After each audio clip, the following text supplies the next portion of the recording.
반갑습니다, 여러분. 선생님이 질문을 한번 해볼 테니까 질문을 한번 답을 한번 잘 해보세요.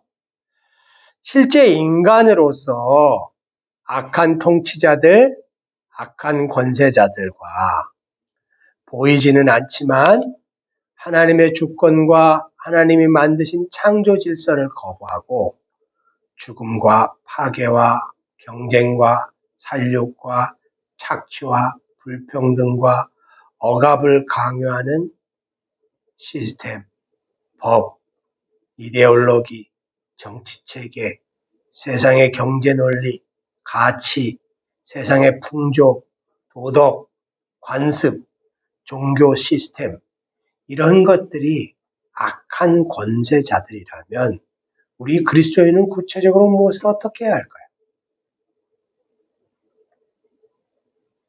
자, 예를 선생님이 던져줄게요. 정치 영역에서 어떻게 해야 될까요? 하나님의 절대 주권과 하나님의 창조 질서를 파괴하는 실제 정치 지도자들을 거부한다. 우리는 거부한다. 누가? 기독교 공동체는 거부한다. 왜요? 하나님의 주권을 이 땅에 실현시키지 않기 때문에. 악한 영 마귀의 하수인 노릇하기 때문에 거부한다는 거예요. 참 그리스도교 공동체는 하나님의 통치 질서를 거부하는 정치 시스템을 반대한다. 선생님이 이런 얘기 여러분에게 해드린 적 있는지 몰라요. 선생님이 주일학교 다닐 때 선생님을 가르치던 선생님이 주일학교 선생님이죠. 주일학교 선생님이 갑자기 설교 도중에 형사와 경찰이 찾아와서 잡혀갔어요. 그때가 박정희 시대잖아요. 잡혀갔어요. 나중에 선생님은 쪼만해서 무슨 일인지 잘 몰랐죠. 경찰도 여러 명이 왔어요. 예배 중에 갑자기 와서 조복조복 들어와서 그 선생님을 끌고 갔어요. 왜 나중에 좀 커서 중고등학생이 돼서 그때 그 선생님 그때는 이제 그분이 권사 장로 되셨는데 물어봤어요. 장로님 그때 왜 그런 일이 왜 있었습니까? 질문을 했는데 그분이 이런 얘기를 했어요. 만약에 우리나라 대통령이나 우리나라 정권이 하나님의 뜻을 이루지 않는다면 거부해야 된다는 게 성경이 가르치는 바다. 라고 발언하고 설교를 했다는 거예요. 그 명목으로 잡혀갔어요. 그래서 아주 취조를 오래 당하다가 그러다가 나왔어요. 저는 중고등학교 때 그 얘기를 들으면서 생각을 많이 해봤죠. 그럼 교회는 도대체 누구에게 순종을 하는 동네야? 교회는 어떤 동네야? 라는 걸 실제로 고민하게 됐어요. 근데 그 주일학교 선생님의 행동을 통해서 한 가지 분명히 깨달은 성경적인 진리가 있어요. 세상의 그 어떤 존재도 하나님의 주권과 통치 질서를 거부하면 교회는 인정해서는 안 된다는 거예요. 성서는 그것을 분명히 선언한다. 경제 영역에서는 어떻게 해야 될까요? 교회 공동체. 경제 영역에서도 아주 간단해요. 하나님이 만드신 경제 논리, 하나님이 만드신 경제 질서, 하나님이 만드신 경제 운영 원칙을 흐트리거나 거부하는 경제 시스템, 기독교 공동체는 반대한다. 하나님이 만드신 경제 시스템은 어떤 건가요? 공존공생이에요. 그죠? 하나님이 만드신 경제 시스템은 부자와 빈자가 같이 공생하는 경제 시스템이에요. 구약을 보면 그걸 알 수가 있죠? 희년과 또 약한 자들과 가난한 자들을 공동체가 전체로 책임져야 된다는 그런 아주 하나님의 아주 강력한 율법적인 조치들이 경제 논리에 있었어요. 그것보다 더 앞서서는 어떤 일이 있었나요? 가나안 땅에 들어갈 때 하나님은 지파대로, 가문별로, 가족별로 땅을 하나님이 정해 주셨어요. 아예. 그리고 이건 못 팔아. 지계석을 움직일 수가 없어. 만약에 어쩔 수 없어서 사용권을 판 사람이 있다면 신년이 되면 무조건 돌려줘라. 뭐 이런 경제 원칙을 정했어요. 공존공생, 빈부격차가 줄어드는 것, 경제적으로 평등한 사회. 이것이 하나님이 인간 세계에 의도했던 경제 원칙이자 논리거든요. 그런데 이것을 반대하는 경제 원칙들, 경제 논리들을 그리스도인 공동체는 거부해야 돼요. 이 반대하는 경제 원칙, 경제 논리는 뭐예요? 탐욕의 경제 시스템.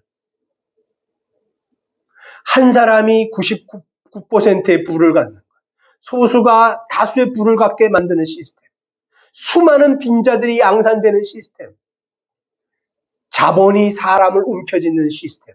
이것은 성서가 지지한 바가 없어요. 이건 거부해야 돼요. 근데 이게 어떤 경제학적인 영역에서의 싸움이 아니고 신앙 고백의 한 표현이라는 걸 여러분 기억하세요. 교회 공동체는 명백하게 정책 집행자들과 명백하게 정부를 향해서 말을 해야 돼요. 지금보다 빈부격차가 더 줄어드는 방식으로 경제정책을 만들어야 합니다. 지금보다 약자들과 가난한 자들이 공평하게 더 잘 살 수 있는 방식으로 구체적인 법령들이 집행돼야 합니다. 부자들에게는 더 세금을 많이 걷어야 합니다. 빈자들은 무과세, 과세가 되지 않도록 해줘야 됩니다. 없는 집안 아이들이 대학을 졸업하게 만들어줘야 됩니다. 이게 여러분 신앙 고백의 행위라는 거예요. 경제 영역에서. 사회 관계 영역에서는 교회 공동체와 성도는 어떻게 해야 할까요? 하나님의 창조 질서를 거부하는 세상의 풍조, 가치를 배격한다는 거예요. 하나님의 주권과 창조 질서를 거부하는 모습은 뭘로 나타날까요? 사회 관계 영역에서. 선생님이 볼 때 두 가지 영역으로 나타나요. 하나는 인본주의. 인본주의라는 한문을 이렇게 들여다보세요. 뭔가요? 사람이 근본이고 사람이 최고라는 거예요. 인본주의라는 그 단어를 들여다보면. 물론 하나님은 사람을 귀하게 여기라고 하셨죠. 그러나 사람은 자기가 있어야 될 자리에 가 있어야만 해요. 인간이 있어야 될 자기 자리, 제대로 된 정위치는 어디예요? 피조물의 자리예요. 인간은 이 세상의 근본이자 주인이 될 수 없어요. 왜냐하면 이건 진리이기 때문에 그래요. 우리는 그런 존재가 아니에요. 우리는 주인이 만드신 피조물에 불과해요. 이게 인간이 있을 자리예요. 그래서 인본주의와 인간 제일의 우상주의를 강화하는 방식의 사회적인 정책이나 어떤 학문적인 영역의 정책이나 뭐 이런 것들이 퍼지잖아요. 기독교 공동체는 명백히 그것을 아니다라고 거부해야 돼요. 한번 생각해 보세요. 세상에서 기독교 공동체가 이렇게 행동하잖아요. 그러면 뭐라고 평가받을까요? 사회 악이에요, 악. 세상의 시각에서 보면. 사회 악이에요. 그러니까 우리가 쓸데없이, 이 표현이 죄송해요. 쓸데없이 모여갖고 코로나나 퍼뜨리고 그래서 세상과 충돌하고 이런 모습 말고 실제로 하나님이 교회 공동체에 요청하는 싸움의 모습은 뭐냐면 하나님의 주권을 거부하는 세상의 인본주의와의 싸움이자 충돌을 원하시는 거예요. 하나님의 통치를 거부하는 세상 세력들과의 싸움을 원하시는 거예요. 실제로 원하시는 것입니다.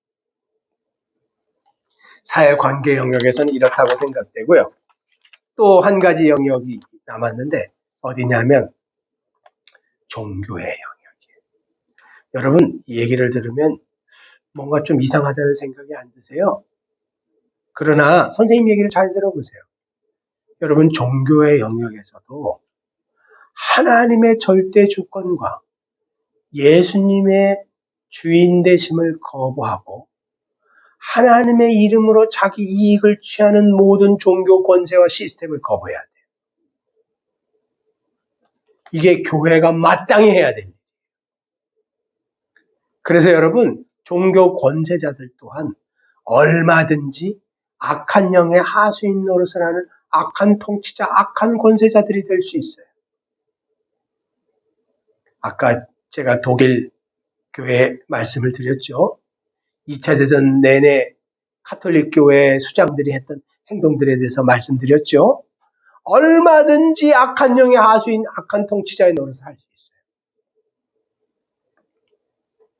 자, 선생님이 그러면 교회와 성도들이 구체적으로 어떻게 그 죽음의 권세, 사망의 권세와 싸울 거냐, 우리가 그들의 어떤 정체를 어떻게 간파해낼 거냐, 구체적으로 어떻게 행동해야 되냐라는 질문에 대해서 우리가 답을 달면서 여기까지 왔어요.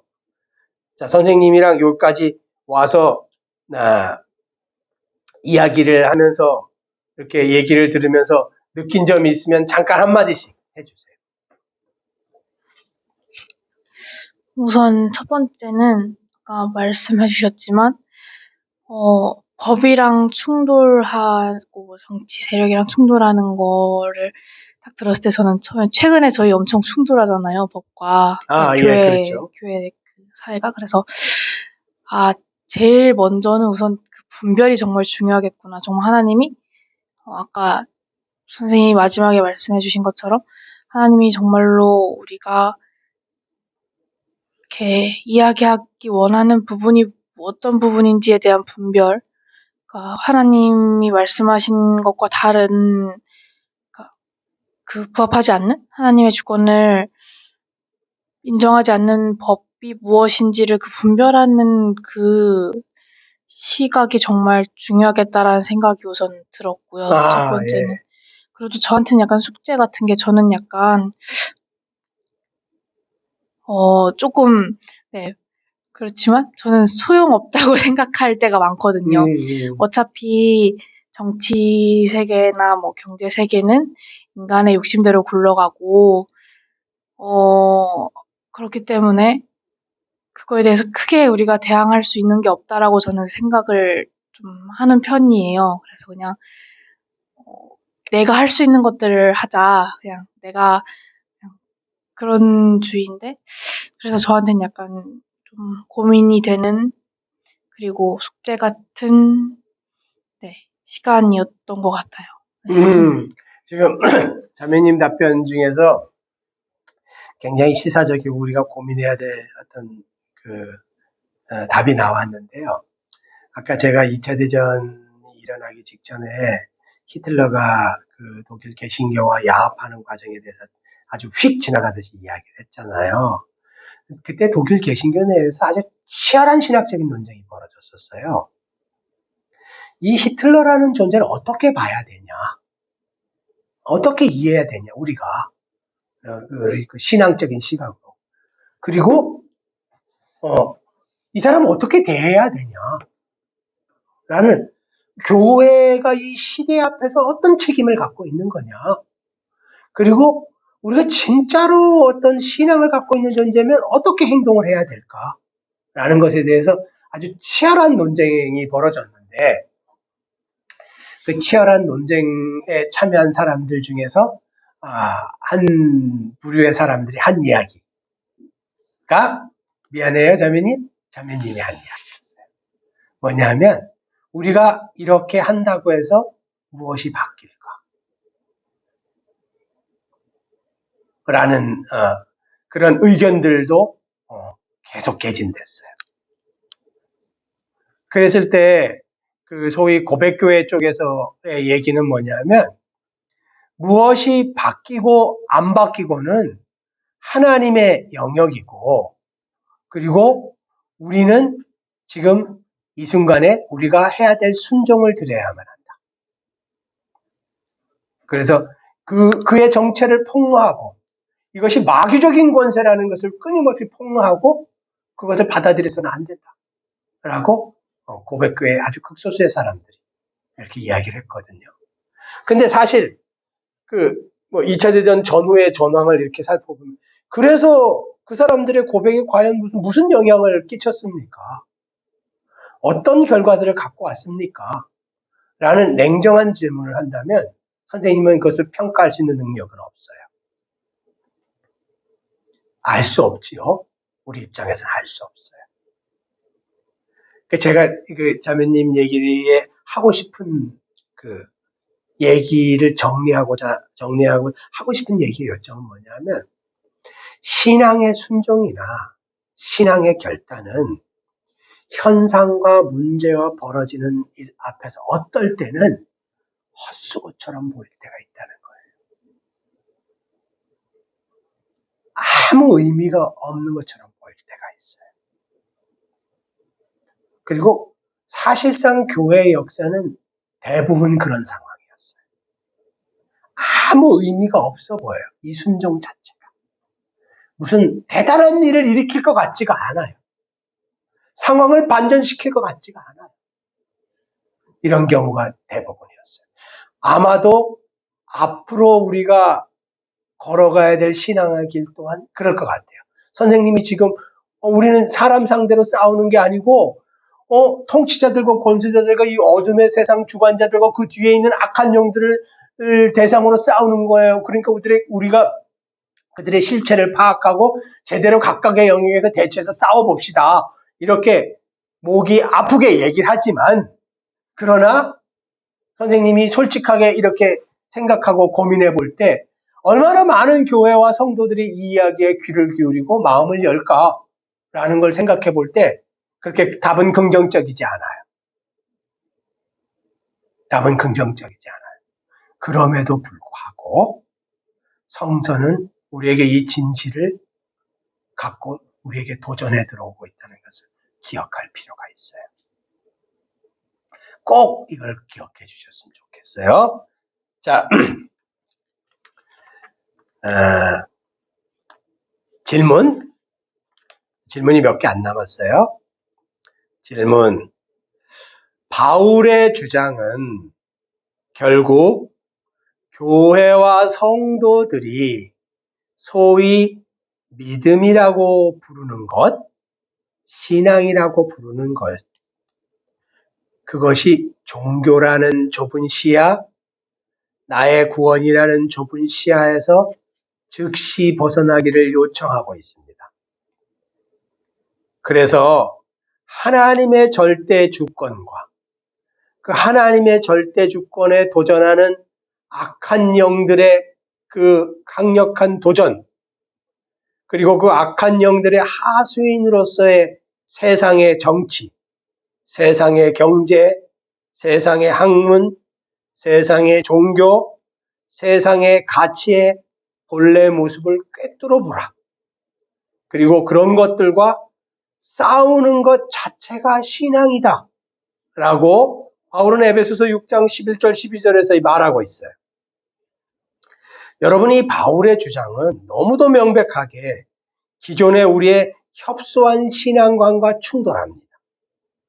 이런 바울의 주장에 대해서 여러분 어떤 느낌이 드세요?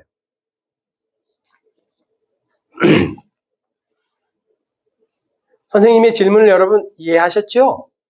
이 에베소서 6장 11절 12절을 읽어보면 기존에 우리가 갖고 있었던 협소한 의미에서의 신앙, 그것을 탈피하라는 거예요. 나 혼자 구원받고 종교생활 열심히 하고 이거 신앙생활 아니라는 거예요. 이게 우리 믿음의 어떤 싸움의 주 전장터가 아니라는 거예요. 바울은 이렇게 주장하고 있는데 한국 개신교와 기독교는 계속 아니라고 주장을 하고 있어요. 성서는 이렇게 이야기하고 있는데 우리는 계속 아니야. 종교적인 영역이 우리의 주 전장터야 라고 계속 주장하고 있어요. 이런 어떤 큰 딜레마 갭에 대해서 여러분 어떤 생각이 드세요? 저는 이제 한때 엄청난 가난한 성도로서 집 안에서 어떤 영성적인 것들을 탐구하고 그런 생활들을 쭉 해오면서 느꼈던 것들이 있는데, 지금 오늘 이 설교를 들으면서 첫 번째로 이제 드는 거는 역시 기독교라는 것은 굉장히 실천적이구나. 단순히 개인의 불교처럼 어떤 개인의 수련과 수양과 어떤 경전 혹은 그런 거를 보고 자신이 참선을 이뤄서 뭐랄까요, 이렇게 열반에 이르는 그러한 불교랑은 본질적으로 다른 부분은 이 부분에 있구나, 세상으로 나가는구나 라는 부분을 좀 많이 깨닫게 된 것 같았고요. 그리고 이제 두 번째로 바울이 이렇게 말하는 의도가 뭘까를 생각해 봤을 때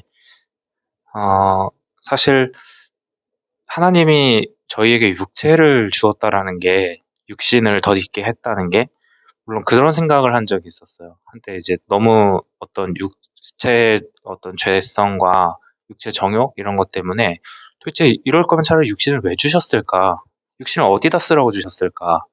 라는 생각을 한 적이 있었거든요. 혹은 너무 사람들이 고상한 이성, 어떤 로고스 이런 것들을 굉장히 열심히 막 탐구하길래 그럴 거면은 우리의 육체는 어디에 쓰라고 주신 거지라는 생각을 한 적이 되게 많았거든요. 단순히 아담의 죄 때문에 우리가 땀 흘려서 그냥 먹고 살려면은 노동을 해야 되는 그런 수준일까라는 생각을 한 적이 있었는데, 지금 드는 생각은 저희가 육체로서 해야 할 일이 있기 때문에 육신으로서 행동해야 될 것들이 있고 실천해야 될 것들이 있고 때로는 머리를 써야 되는 것들이 있고 그런 것들이 다 필요하고 조화를 이루는 과정 속에 있고, 그 모든 것을 하나님은 사용해서 성경의 말씀을 살아내길 원하시는구나 라는 느낌을 받는 것 같습니다.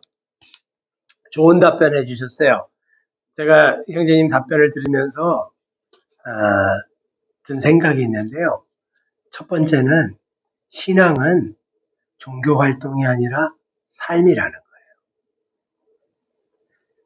삶과 괴리된 종교 활동, 신앙은 성서가 말씀하신 것과 정반대의 길이에요. 그래서 만약에 지금 여러분이 가는 길이 여러분의 구체적인 삶과 괴리가 된 상태의 신앙생활을 하고 있잖아요. 그거는 믿음 생활 아니에요. 그건 거짓된 행동이에요. 성서는 그걸 지지하고 있질 않아요. 많은 한국교회는 그걸 지지하고 있잖아요. 근데 성서는 그걸 지지하고 있지 않아요. 삶이 분리된, 삶이 없는, 구체적인 현실이 없는 종교활동은 의미가 없어요. 의미가 없어요. 인간의 삶이라는 게 어떤 면에서 보면 얼마나 덜 고상해요. 종교활동만 보면 종교활동은 고상하잖아요. 수도원에서 수도사들이 사는 삶을 한번 보세요. 얼마나 고상해요. 거기서 그레고리 성가 같은 거 부르고 그러니까 명상하고 기도하고 일하고 얼마나 고상해요. 그러나 그건 성서가 지향하는 신앙활동이 아니에요. 성서의 삶은 내 삶의 현실과 분리되지 않는, 그래서 다른 의미로 얘기하면 고상한 쪽에서 바라보면 굉장히 덜 고상한 것이 곧 믿음 생활의 주 현실이자 주 전장터예요. 이거 꼭 기억하실 필요가 있는 것 같아요. 두 번째 드리고 싶은 얘기는 형제님 얘기에서도 고민이 나왔는데 그렇기 때문에 하나님은 우리 이 성서적인 시각에, 영적인 시각에서 볼 때 이 비루하고 이 덜 고상한 현실의 삶을 굳이 우리가 하나님의 영을 받은 다음에도 살게 하시는 이유가 있다는 거예요. 그걸 한번 붙잡고 고민해 볼 필요가 있어요. 이 육신을 갖고, 하나님의 영을 받은 상태에서 육신을 갖고 이 현실에서 하나님이 왜 살게 하시는 걸까? 선생님이 가끔씩 이런 질문을 하잖아요. 우리가 예수님 영을 영접한다면 하나님 우리 얼마든지 그 즉시 데리고 가실 수도 있는데 하나님이 아무것도 바뀌지 않는 이 비루한 현실 가운데 그냥 우리를 딱 두신단 말이에요. 의도적인 행동이라는 거죠. 의도적인 행동. 그래서 우리의 정체성을 한번 이렇게 표현해 보면 하나님의 영을 받았지만 육신과 세상의 한계에 갇혀 있는 그런 세상의 현실의 진흙창 안에서 살아가는 하나님의 백성. 이것이 우리의 현실이에요.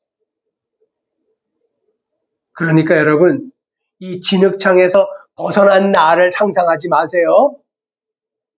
그거는 상상의 나래를 꿈꿀 수는 있지만 믿음의 진보나 열매 중에서 단 하나라도 딸 수는 없어요. 그러니까 다시 우리가 돌아가야 될 자리를 한번 생각해 봤으면 좋겠다. 선생님이 오늘 이 나눔을 마치기 전에 한 가지 재미있지만 곤란한 질문으로 이걸 마치려고 해요. 자, 한번 이 질문을 던져볼게요. 오늘 본문과도 관련이 있겠지만 질문을 던져볼게요. 여러분, 예수님이 이 땅에 오신 것, 예수님의 출현은 왜 그토록 유대 종교 지도자들에게 극악스러운 반대와 탄압을 받았을까요? 오늘 본문에는 안 나와요. 예수님이 출현한 것, 예수님이 등장하신 것은 왜 유대 종교 지도자들에게 그렇게 극악스러운 탄압과 반대와 박해, 나중에는 그런 죽임까지 당하는 이런 운명에 처하게 됐을까요? 오늘 본문과 관련해서 선생님이 질문을 던지는 거예요. 선생님이 답을 해볼게요. 예수님의 출현은 이 지상에 있는 악한 지배자들의 본래 모습을 낱낱이 폭로했어요.